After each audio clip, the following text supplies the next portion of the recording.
একজন রাজনীতিবিদ, সে রাজনীতি করে সে হেঁটে যাচ্ছিল, তো একটা সুবিধা বুঝিত ছেলে ওনার হাতে গিয়ে ধরে টাকা চাইল যে আমার 10 টাকা নিয়ে নাও। তো উনি কি করলো, হাতটা উঠে ছাড়িয়ে দিলেন।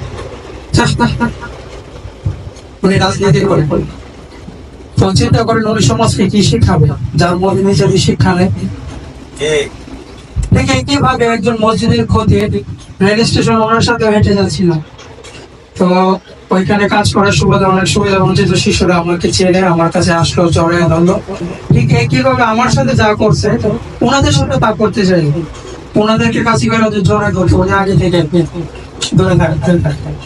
একটা বাচ্চা ওনার কাছে প্রায় অনেকবার 3 থেকে 4 বার হাত বাড়িয়ে দিছে, হাত মেলানো লেগে, কিন্তু উনি হাত মেলে নাই।